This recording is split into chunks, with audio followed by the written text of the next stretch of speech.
ये कहानी मल्टीवर्स की है, यानी कि हमारी दुनिया जैसी कई और दुनियाएं। हर एक दुनिया में हर एक इंसान का एक रूप रहता है। पोर्टल के जरिए हम किसी भी दुनिया में जा सकते हैं, पर ऐसा करना गैर कानूनी है, जिसे कंट्रोल करने के लिए एजेंट्स होते हैं। और ऐसा ही एक एजेंट था यूलो, जो अपने रास्ते से भटक गया और अब वो अलग अलग यूनिवर्स में जाकर अपने ही हमशक्ल को मार देता है। Bollywood silver screen presenting the one. कहानी की शुरुआत में हमें कैदी को दिखाया जाता है, जिसे एक जेल से दूसरी जेल में शिफ्ट किया जा रहा है, पर तभी वहां पर कोई उसे गोली मार देता है, जिससे उसकी मृत्यु हो जाती है। और अब वो इंसान सामने आता है जिसने उस कैदी को गोली मारी है। ये इंसान हूबहू उसी की तरह दिखता है। इसका नाम यूलो है। दरअसल यूलो एक दूसरे यूनिवर्स से, यानी कि पैरेलल यूनिवर्स से आया है, जिसने अपने हमशक्ल को मार दिया। अब यहाँ पर जो पुलिस होती है उसे देख लेती है, पर यूलो के अंदर सुपर नेचुरल पावर्स हैं, इसीलिए वो पुलिस के ऊपर हमला करके वहां से भाग जाता है। पर अब वहां पर दो एजेंट्स आ चुके हैं, जिनमें से एक का नाम इवान है। ये दोनों उसी ऑर्गेनाइजेशन के लिए काम करते हैं जो एक यूनिवर्स से दूसरे यूनिवर्स में जाने वाले लोगों को सजा देते हैं। और यहाँ पर ये यूलो को पकड़ने के लिए आए हैं, क्योंकि यूलो भी कभी इन्हीं के साथ काम किया करता था। वो भी इन्हीं की तरह एजेंट था, लेकिन अब वो एक क्रिमिनल है। यूलो अपनी जान बचाने के लिए एक जगह आता है जहां पर वो पोर्टल के जरिए भागना चाहता है, पर इवान के पास एक खास डिवाइस होता है, जिस डिवाइस के जरिए वो इस पोर्टल की दूसरी तरफ की लोकेशन को बदलकर अपने हेडक्वार्टर की तरफ कर देता है, ताकि जब भी जो भी इस पोर्टल से जाए वो इनके हेडक्वार्टर पहुंच जाए। और अब ये इवान के ऊपर हमला कर देते हैं। इवान को कंट्रोल करना इतना आसान नहीं है, क्योंकि उसके पास बहुत ज्यादा पावर्स हैं। पर तभी पोर्टल खुल जाता है। पोर्टल खुलने की वजह से तीनों के तीनों यहाँ से टेलीपोर्ट होकर अपने यूनिवर्स में पहुंच जाते हैं। और अब ये तीनों के तीनों हेडक्वार्टर में हैं, जहां पर यूलो को सब के सब एजेंट्स पकड़ लेते हैं। उसे चेयर के साथ बांधा जाता है और बताया जाता है कि तुम एक अपराधी हो।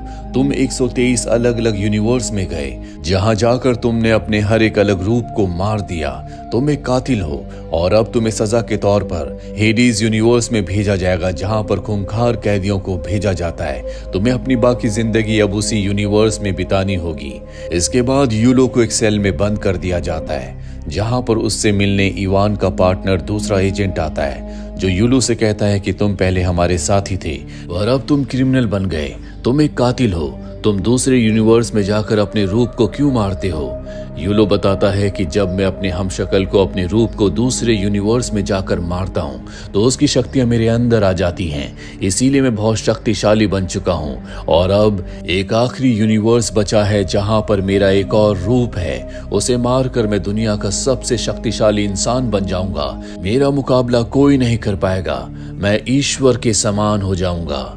उसकी बात सुनकर एजेंट हैरान होता है। और अब वो वक्त आ जाता है जब एजेंट उसे हेडीज यूनिवर्स भेजने की तैयारी कर रहे होते हैं। वो पोर्टल तैयार करते हैं, जहां पर वो हेडीज यूनिवर्स की लोकेशन को सेट कर देते हैं। पर इससे पहले कि वो यूलो को हेडीज यूनिवर्स भेजते, वहां पर उसकी गर्लफ्रेंड आ जाती है, जिसके पास एक व्हाइट कलर का माउस होता है और उस माउस के अंदर बॉम्ब फिट होता है, जिस बॉम्ब को वहां पर वो ब्लास्ट कर देती है। और इस मौके का फायदा उठाकर यूलो उस पोर्टल की लोकेशन को उस यूनिवर्स में सेट कर देता है, जहां पर उसका आखिरी हमशक्ल है, जिसे मारकर वो दुनिया का सबसे शक्तिशाली इंसान बनना चाहता है। यूलो उस यूनिवर्स में पहुंच जाता है, जहां पर हमें उसके हमशक्ल को दिखाया जाता है, जिसका नाम गेब है, जो एक शेरिफ है। और वो अपने डिपार्टमेंट के दूसरे लोगों के साथ मिलकर एक कैदी को यहाँ से दूसरी जगह शिफ्ट कर रहा होता है। पर जब ये नीचे पार्किंग वाले एरिया में पहुंचते हैं, तो यूलो इनके ऊपर गोलियां चलाना शुरू कर देता है अपनी जान बचाने के लिए। जवाब में सब के सब भी यूलो के ऊपर गोलियां चलाते हैं। यूलो समझ जाता है कि इस वक्त वो अपने हमशक्ल गेब को नहीं मार सकता, इसीलिए वहां से भाग जाता है। लेकिन गेब उसका पीछा करता है। यूलो के सामने एक बहुत ऊंची दीवार आती है। उसके अंदर सुपर नेचुरल पावर्स हैं, इसीलिए वो अपनी शक्ति से उस दीवार को फांद देता है। गेब भी उसका पीछा करते हुए दीवार पर जंप करता है और वो भी दीवार को क्रॉस करके दूसरी तरफ चला जाता है। गेब के जितने भी साथी होते हैं वो सब के सभी देखकर हैरान हो जाते हैं और अब गेब के सामने यूलो है, जिसे देखकर उसे अपनी आंखों पर विश्वास नहीं होता क्योंकि वो उसका हम शक्ल है। यूलो से कहता है कि मैं यहाँ पर तुम्हें मारने के लिए आया हूँ और उसे गोली मारकर वो वहां से चला जाता है। पर गेब की किस्मत अच्छी होती है कि उसने बुलेट प्रूफ जैकेट पहना है, इसीलिए उसकी जान बच जाती है। इसके बाद गेब अपने घर जाता है जहां पर उसकी वाइफ है जो कि एक डॉक्टर भी है। वो कहती है कि तुम्हें हॉस्पिटल जाना चाहिए। गेब उसे विश्वास दिलाता है कि वो पूरी तरह से ठीक है, जिसके बाद वो ऊपर टेरेस पर आ जाता है। दरअसल वो अपनी शक्तियों को चेक करना चाहता है। जिस तरह से उसने यूलो की तरह दीवार को फांदा था, उसे पूरा विश्वास है कि जो शक्तियां यूलो के अंदर है वही शक्तियां उसके अंदर भी है, जिसके बारे में अब तक उसे कुछ नहीं पता था। दरअसल यूलो ने जब अपने 123 हमशक्लों को मारा था तो उनकी शक्तियां उसके अंदर ट्रांसफर हो गई थी और जितनी शक्तियां अब उसके अंदर है उतनी ही गेब के अंदर भी है। और अब अगर उसने गेब को मार दिया तो उसकी शक्तियां दुगनी हो जाएगी, क्योंकि इन दोनों के पास बराबर शक्तियां हैं और इसीलिए वो गेब को मारना चाहता है। गेब अपनी शक्तियों को टेस्ट करना चाहता है, लेकिन उसे अपनी शक्तियों को यूज करना नहीं आता। गेब की वाइफ जो कि डॉक्टर है उसे जबरदस्ती हॉस्पिटल ले जाती है, जहां पर गेब से मिलने वो ऑफिसर्स भी आते हैं जो पार्किंग में उसके साथ थे। वो गेब से कहते हैं कि हम उस कातिल का स्केच बनाना चाहते हैं जिसके लिए हमें तुम्हारी मदद की जरूरत है। पर गेब उनसे झूठ कह देता है कि मैंने उसका चेहरा नहीं देखा। गेब की वाइफ उनके जाने के बाद कहती है कि तुमने उनसे झूठ क्यों कहा। गेब उसे सच बताता है कि जो मुझे मारने की कोशिश कर रहा था वो मेरा ही हमशक्ल है जो कि पैरेलल यूनिवर्स से मुझे मारने के लिए आया है। उसकी वाइफ को उसकी बातों पर विश्वास नहीं होता। उसे लगता है कि उसके दिमाग पर गहरा असर पड़ा है, इसीलिए वो उसके ब्रेन के सीटी स्कैन के लिए उसे ले जाती है। मशीन के अंदर जाने से पहले उसे अपनी गन को बाहर रखना पड़ता है और जब वो सीटी स्कैन की मशीन के अंदर होता है तभी वहां पर उसका हमशक्ल यूलो आ जाता है जो डॉक्टर के ऊपर गन तान देता है। और इससे पहले कि वो डॉक्टर और गेब को मारता, यहाँ पर एजेंट इवान अपने पार्टनर अपने दूसरे साथी एजेंट के साथ आ जाता है जो उसे सरेंडर करने के लिए कहते हैं। पर यूलो उन दोनों के ऊपर गोलियां चलाता है। गोलियों की आवाज सुनकर गेब मशीन से बाहर आकर वहीं पर छुप जाता है और अब यूलो अपनी जान बचाने के लिए एक सिक्योरिटी ऑफिसर को गोली मारकर यहाँ से भाग जाता है। और ये सब कुछ सीसीटीवी कैमरे की स्क्रीन पर गेब की वाइफ और उसके साथ के ऑफिसर्स देख लेते हैं। उन्हें लगता है कि गेब ने पुलिस ऑफिसर को मारा है, इसीलिए गेब जब हॉस्पिटल से भागने की कोशिश कर रहा होता है तो वो उसे पकड़ लेते हैं। हालांकि गेब उन्हें यकीन दिलाने की कोशिश करता है कि वो मैं नहीं बल्कि मेरा हमशक्ल था, पर उस पर कोई विश्वास नहीं करना चाहता, इसीलिए मजबूरी में उसे यहाँ से भागना पड़ता है। वहीं हमें एजेंट इवान और उसके साथी एजेंट को दिखाया जाता है। एक तरफ ये यूलो को पकड़ना चाहते हैं और दूसरी तरफ उन्हें उसके हमशक्ल गेब की जान बचानी है, इसीलिए दोनों अलग अलग उन दोनों के पीछे जाते हैं। वहीं जब गेब गाड़ी से भाग रहा होता है तो उसे शक होता है कि कोई उसका पीछा कर रहा है, इसीलिए वो बड़ी चालाकी से एजेंट इवान को अपने जाल में फंसाकर उस पर गन तान देता और पूछता है कि तुम कौन हो। उसे एजेंट इवान सारा सच बता देता है कि मैं एक दूसरे यूनिवर्स से आया हूँ जहां पर मैं एक एजेंट हूं जो उन लोगों को सजा देते हैं जो एक यूनिवर्स से दूसरे यूनिवर्स में ट्रैवल करके गैर कानूनी काम करते हैं। उसकी बातों पर गेब को विश्वास नहीं होता क्योंकि जिस यूनिवर्स में वो रहता है यहाँ से कोई भी दूसरे यूनिवर्स में ट्रैवल नहीं कर सकता। ये टेक्नोलॉजी इस यूनिवर्स में नहीं है।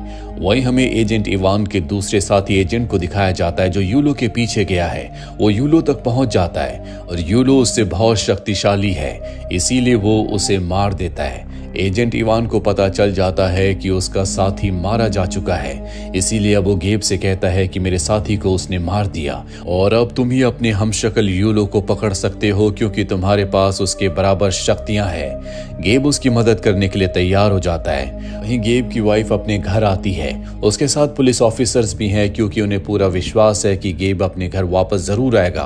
वो गेब को अरेस्ट करना चाहते हैं। गेब की वाइफ जब वॉशरूम में जाती है तो वो देखती है कि सोप के ऊपर खून लगा है। वो समझ जाती है कि गेब घर पर ही है, इसीलिए वो चुपके से एक दूसरे कमरे में जाती है जहां पर डक्ट होता है और जब वो डक्ट को खोलती है तो वहां पर यूलो छुपा होता है, लेकिन उसे लगता है कि ये उसका हस्बैंड गेब है। यूलो से कहता है कि मुझे मेरी गन चाहिए, पुलिस वालों से बचने के लिए मुझे अपनी गन की जरूरत होगी। दरअसल वो प्रिटेंड कर रहा होता है कि वही उसका हस्बैंड गेब है। गेब की वाइफ भी उस पर विश्वास कर लेती है और अब वो ड्रॉर के पास जाकर जब गन निकाल रही होती है तो खिड़की से बाहर देखती है जहां पर एक और गेब छुप रहा होता है और अब उसे गेब की बातों पर विश्वास हो जाता है कि जो कुछ उसने कहा था वो सच है, पर उसे नहीं पता कि इन दोनों में से उसका हस्बैंड कौन है। इसीलिए वो गन लेकर डक के पास जाती है और कहती है कि तुम्हें याद है तुमने मुझे लाइब्रेरी में शादी के लिए प्रपोज किया था। वो कहता है कि मुझे सब कुछ याद है। वो समझ जाती है कि ये उसका हस्बैंड नहीं है। वो कहती है कि तुमने मुझे लाइब्रेरी में नहीं बल्कि हॉस्पिटल में शादी के लिए प्रपोज किया था, तुम मेरे हस्बैंड नहीं हो सकते, तुम एक बहरूपी हो। यूलो को समझ में आ जाता है कि उसका भांडा फूट चुका है, इसीलिए वो गेब की वाइफ के ऊपर हमला करके उसकी गन छीनकर उसे एक गोली मार देता है। खिड़की से बाहर गेब ये सब कुछ देख लेता है। गोली की आवाज सुनकर पुलिस ऑफिसर्स भी वहां पर आ जाते हैं। यूलो अपनी जान बचाने के लिए वहां से भाग रहा होता है। गेब उसका पीछा करता है, लेकिन अब वो गेब कोई हत्यारा समझ लेते हैं, इसलिए पुलिस गेब के पीछे पड़ जाती है। पर सही समय पर वहां पर एजेंट इवान आ जाता है जो गेब को बचाकर वहां से ले जाता है। गेब अपनी वाइफ की मौत से बहुत दुखी होता है क्योंकि वो अपनी पत्नी से बहुत प्यार करता है और अब वो अपनी पत्नी की मौत का बदला यूलो से लेना चाहता है। ये दोनों के दोनों गैस स्टेशन पर रुकते हैं जहां पर गेब गुस्से और फ्रस्ट्रेशन में एक पोल को किक करता है। वो पोल वहीं पर गिर जाता है और तभी गैस स्टेशन का मालिक बाहर आता है, जिसे देखकर एजेंट इवान हैरान हो जाता है क्योंकि ये उसके साथी एजेंट का हमशक्ल है जिसे यूलो ने मार दिया है। एजेंट इवान उससे कहते हैं कि मैं जानता हूं कि तुम मेरे बारे में कुछ नहीं जानते, पर तुमने हमेशा मेरा साथ दिया, इसीलिए मैं तुम्हारा शुक्रिया अदा करना चाहता हूं। इसके बाद ये दोनों के दोनों यहाँ से निकल जाते हैं और अब एजेंट इवान को अपने खास डिवाइस से पता चल जाता है कि एक फैक्ट्री के अंदर वार्म होल यानी कि पोर्टल खुलने वाला है, जिसका मतलब ये है कि यूलो यहाँ से भागकर किसी दूसरे यूनिवर्स में जाना चाहता है। पर इससे पहले कि वो ऐसा कर पाता, ये दोनों के दोनों उस फैक्ट्री में पहुंच जाते हैं जहां पर यूलो भी आ जाता है। एजेंट इवान उसके ऊपर गोलियां चलाते हैं, लेकिन वो बहुत फास्ट है, इसीलिए गोलियों से वो बच जाता है।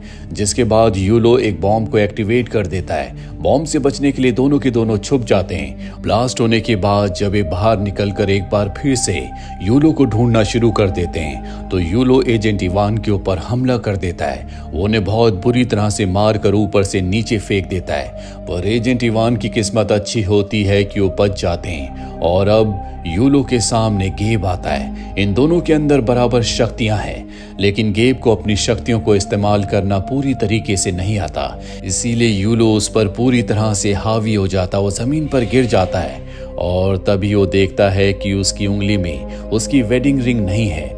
दरअसल सिटी स्कैन करते हुए उसने रिंग को निकाल दिया था, पर अब भी रिंग का निशान उसकी उंगली में होता है, जो देखकर उसे अपनी वाइफ की याद आती है। उसे याद आता है कि किस तरह से बेरहमी से यूलो ने उसकी वाइफ को मारा था। ये सोचकर वो गुस्से से भर जाता है और एक बार फिर से यूलो के ऊपर हमला करता है। हालांकि वो यूलो को अब मार सकता है, लेकिन तभी एजेंट इवान कहते हैं कि तुम कानून को अपने हाथ में मत लो, जल्दी कुछ ही सेकंड्स में पोर्टल खुलने वाला है, जिसकी लोकेशन को मैंने हेडक्वार्टर पर सेट कर दिया है। और तभी वहां पर पोर्टल खुल जाता है और जैसे वार्म होल का पोर्टल खुलता है, ये तीनों के तीनों उस यूनिवर्स से टेलीपोर्ट होकर उस दूसरे यूनिवर्स में आ जाते हैं जहां से एजेंट इवान और साथ ही यूलो आए थे।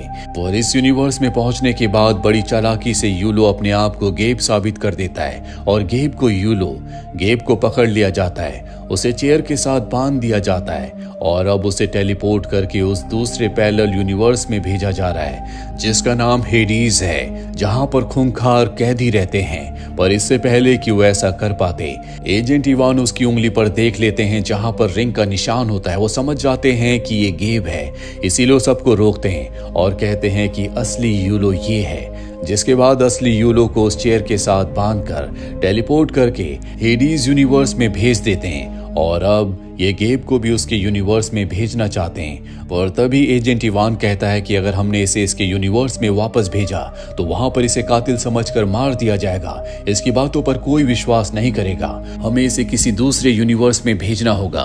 पर एजेंट इवान का जो सीनियर ऑफिसर होता है वो कहता है कि ये गैर कानूनी काम है, इसीलिए हम ऐसा नहीं कर सकते। और एजेंट इवान अपने सीनियर ऑफिसर की बात नहीं मानता और वो पोर्टल की दूसरी लोकेशन को बदलकर दूसरे यूनिवर्स की तरफ कर देता है और अब गेब टेलीपोर्ट होकर एक दूसरे नए यूनिवर्स में पहुंच जाता है, जहां वो देखता है कि सड़क पर एक घायल डॉग है।